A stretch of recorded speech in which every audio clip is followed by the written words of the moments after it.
అందువల్ల ఈ వికారములతో కూడుకునే సమూహాన్నే ఇదం శరీరం కౌంతేయ అని, ఇది శరీరం అని చెప్పబడిందో, క్షేత్రం అని చెప్పబడిందో, ఆ మహాభూతాది విశేషం గలదై వేరువేరుగా ఉన్న ధృతి వరకు ఈ క్షేత్రాన్ని వివరించడం జరిగింది అని ఈ భాష్యము ఈ రకంగా చెప్పబడింది.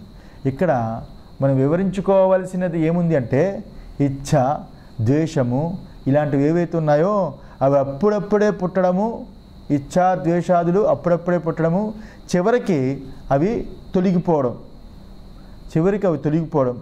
అంతా మన అనుభవంలోనే చూస్తున్నాం. ఇచ్ఛాద్వేషాదులు పుడుతున్నాయి, ఆ పుడుతున్న ఇచ్ఛాద్వేషాదుల్ని మనం తెలుసుకుంటున్నాం.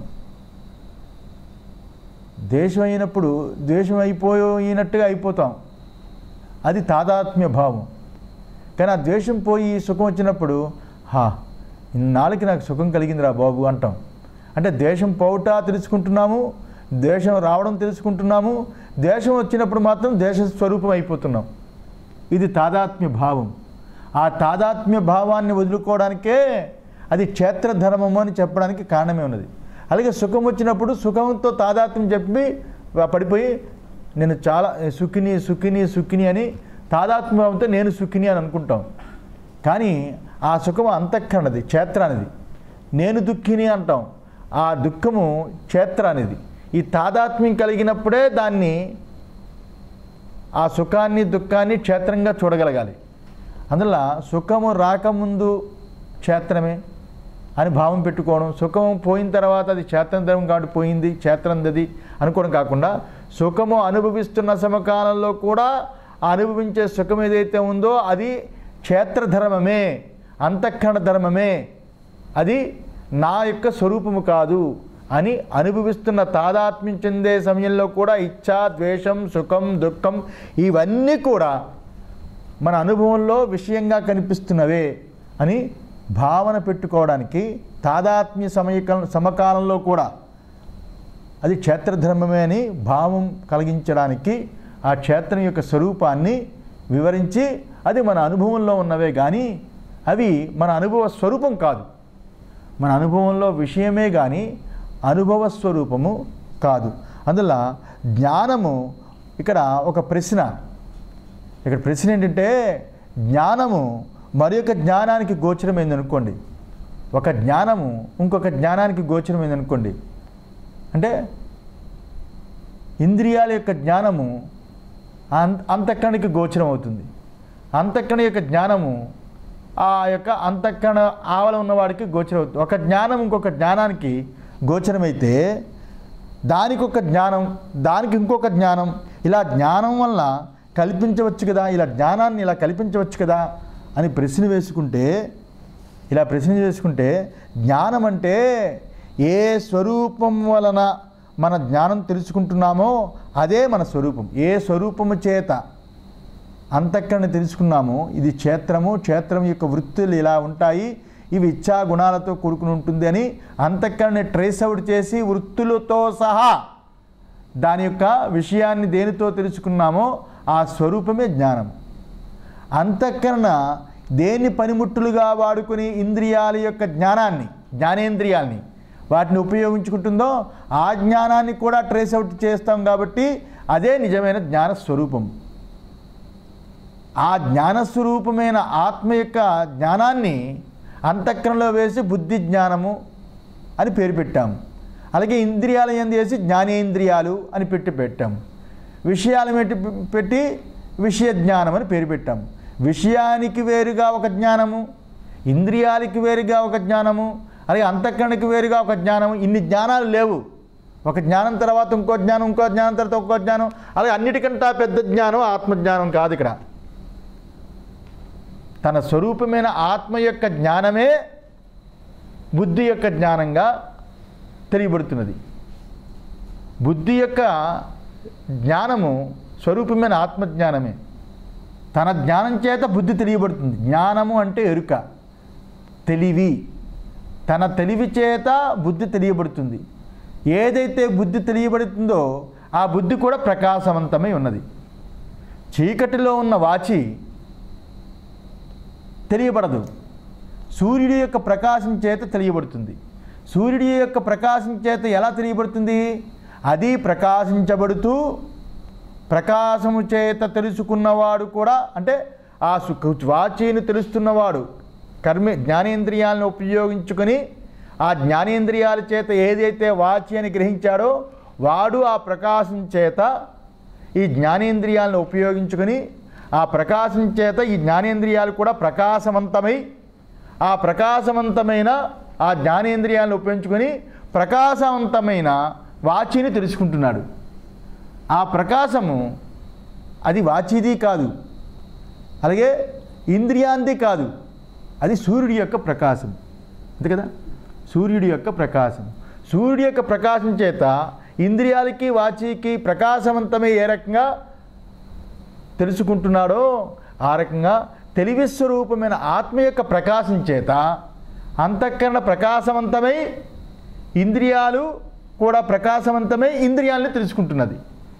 ఇంద్రియాలు కూడా ప్రకాశవంతమై ఉన్నాయి కాబట్టి ఇంద్రియాలకి సహజంగా తెలియబడే విషయాలు కూడా ప్రకాశవంతమై ఇంద్రియాలకు తెలియబడుతుంది. అందుకే తన ప్రకాశమే, తన తెలివియే, తన ఎరుకయే అంతఃకరణ ఎరుకుగా, అంతఃకరణ తెలివిగా ఉన్నది. ఇంద్రియాల తెలివిగా, ఇంద్రియాల ఎరుకుగా ఉన్నది. విషయాల తెలివిగా, విషయాల ఎరుకుగా ఉన్నది. ఎరుకంతా తన స్వరూపమే. విషయము, ఇంద్రియాలు, అంతఃకరణ అనేది అది క్షేత్రము. ఎరుక మాత్రము, తెలివి మాత్రము, జ్ఞానము మాత్రము స్వరూపము. జ్ఞానం మాత్రము స్వరూపము. అందులో జ్ఞానం అంటే ఏ స్వరూపము వలన జ్ఞానాన్ని తెలుసుకుంటున్నామో, అంటే ఇంద్రియ జ్ఞానము, అంతఃకరణ జ్ఞానం తెలుసుకుంటున్నామో అది మన స్వరూపం. అది మన స్వరూపం. దానిని తెలియడానికి మరి ఏ కొత్త జ్ఞానము అక్కర్లేదు. మన స్వరూపం తెలియడానికి ఇంకొక జ్ఞానం అక్కర్లేదు. తన స్వరూపాన్ని తను తెలుసుకోవడానికి ఇంకొక జ్ఞానం అక్కర్లేదు. తన జ్ఞానము చేత అన్నీ తెలియబడతాయి. తన జ్ఞానాన్ని తెలుసుకోవడానికి ఇంకో జ్ఞానం అక్కర్లేదు. తన జ్ఞానం చేత అన్నీ తెలియబడతాయి. జ్ఞానము అన్నా, ఎరుక అన్నా, తెలివి అన్నా, అనుభవం అన్నా ఒకటే అర్థం. అన్నీ తెలియబడతాయి.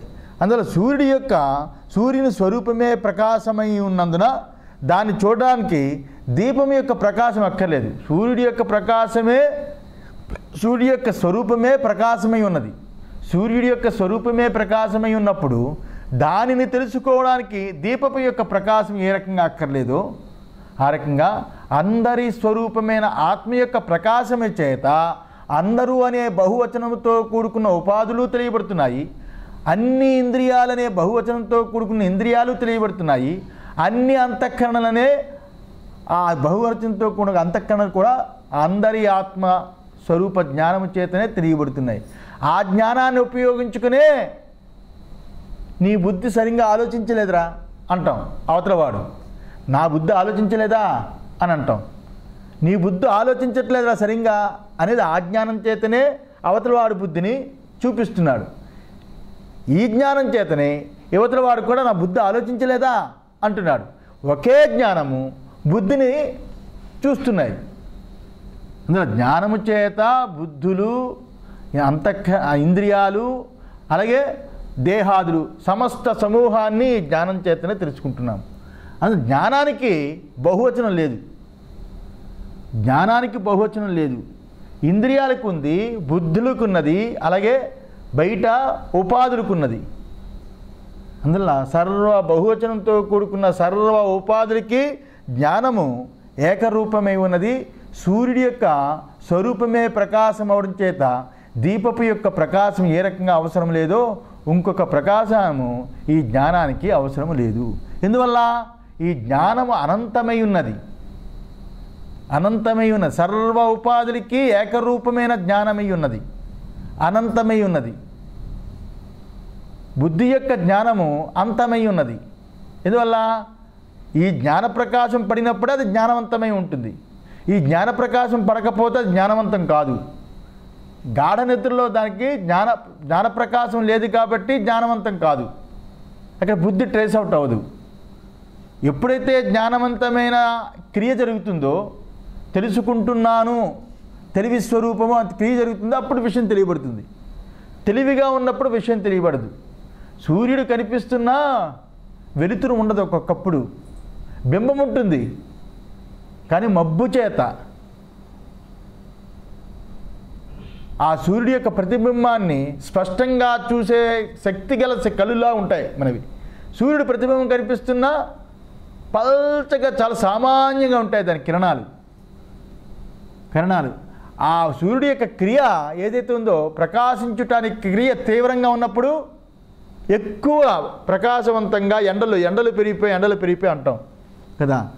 ఆ ప్రకాశం చేత సర్వము ట్రేస్ అవుట్ అయిపోతుంది. ఆ రకంగా సుషుప్తిలో అక్కడ బుద్ధి ప్రకాశము లేదు, ఆ యొక్క జ్ఞానం యొక్క ప్రకాశం లేదు కాబట్టి, స్వరూపమైన ఆత్మ యొక్క ప్రకాశం లేదు కాబట్టి బుద్ధి ట్రేస్ అవుట్ అవటం లేదు. దాని స్వతంత్ర ఆ యొక్క ప్రకాశం లేదు. చంపేస్తున్నాడు వీడు.